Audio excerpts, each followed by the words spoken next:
So, marami palang pwedeng maging forms ang ating quadratic function. Pwedeng pa-table, pwedeng graph, pwede ring equations. Tara, silipin natin sila isa-isa. I have you.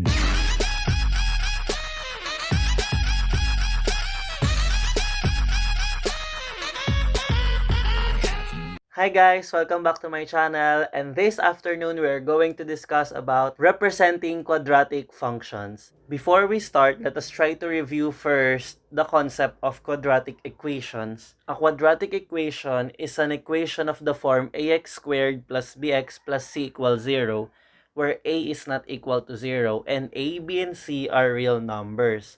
Meanwhile, when we speak of quadratic function, this is a second-degree polynomial function of the form y is equal to ax squared plus bx plus c, or f of x is equal to ax squared plus bx plus c, where a, b, and c are real numbers. So kung titignan lang natin, based from the equation, halos parehas din naman ang quadratic equation and at the same time ang quadratic function.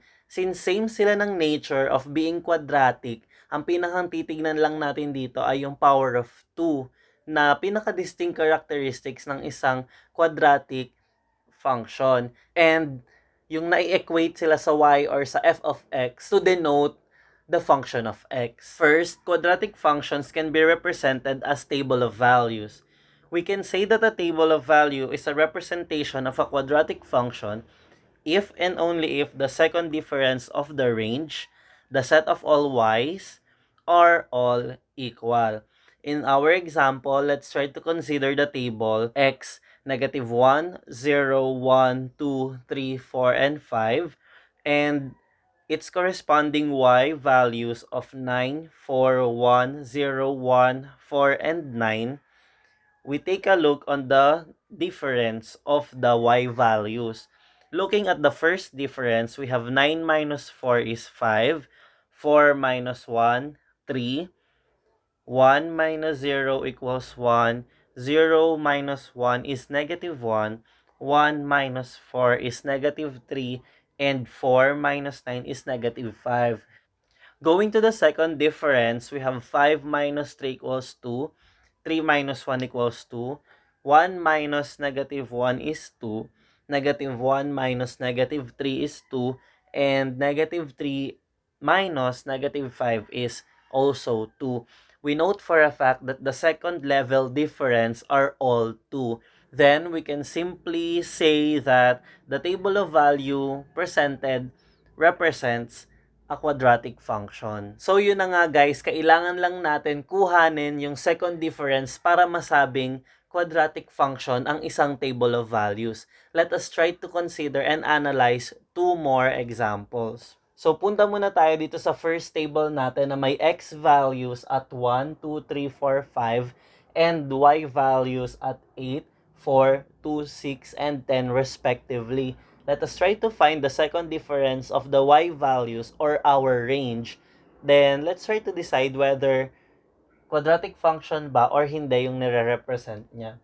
So, we need to get the differences of the values ng ating range. Let's have first 8 minus 4. Diba? 4. 4 minus 2, we have 2. 2 minus 6, we have negative 4. And 6 minus 10 is also negative 4. Going further to our second level difference, dapat magpare-parehas na daw siya. We have 4 minus 2, we have 2. 2 minus negative 4 ay positive 6 at negative 4 minus negative 4 is 0. Then, since our second level difference are not equal, we can say that this is not an example of quadratic function. So now let us proceed with our second example. Getting the differences of the values in our range, we get 12 minus 1 is 11. Then 1 minus negative 6 is positive 7. Negative 6 minus negative 9 is positive 3. And negative 9 minus negative 8 is negative 1. Getting the second level difference, we get 11 minus 7 is 4. 7 minus 3 is also 4. And 3 minus negative 1 is positive 4. Then, we can observe that the differences are all equal. Then, we can conclude that this example represents a quadratic function.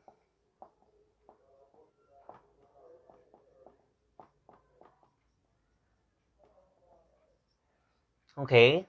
Now let us proceed to representing quadratic function as graphs. The graph of a quadratic function are U-shaped graphs called parabola. A parabolic or a quadratic function may open upward or downward only. The graph should pass the vertical line test.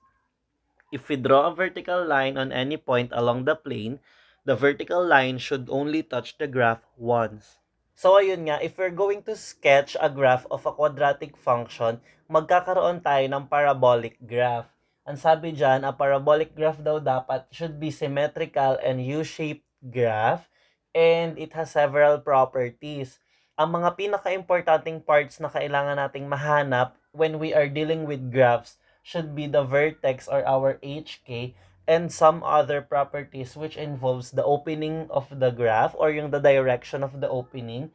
We also have the intercepts, line of symmetry, the domain, and the range. Madidiscuss natin yan as we go along sa graphing ng quadratic function. Lastly, representing quadratic function as equations.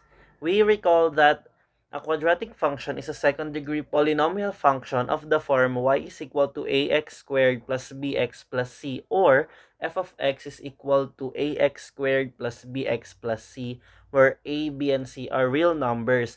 This is true if we're going to talk about the standard form of the equation. However, there are also instances that our quadratic function can be written in its vertex form. The vertex form of the equation is given by y is equal to a times the quantity of x minus h squared plus k, or f of x is equal to a times the quantity of x minus h squared plus k. This is for any quadratic function whose vertex is at h, k. So ayan, in terms of equation naman, kailangan lang natin tandaan yung mga forms na ibinigay sa atin when we are going to represent quadratic function. We have the standard form ax squared plus bx plus c is equal to y, or yung f of x is equal to ax squared plus bx plus c. And the other one naman is yung vertex form, yung may h and k, which is given by y is equal to a times the quantity x minus h squared plus k. So examples, pwede nating sabihin na y is equal to 2x squared plus 8x minus 5 is an example of quadratic function under standard form. Pwede rin namang y is equal to x squared minus 6x plus 9. Mga usual type ng equation, nakitang-kita agad natin yung power of 2 ay nasa first term. Meanwhile, sa vertex form naman, observable dito na naka-factor form as a square of binomial yung mga examples natin. Let's say for instance, we have x minus 8 squared minus 10, or pwede rin namang f of x is equal to 3 times x plus 2 plus 5.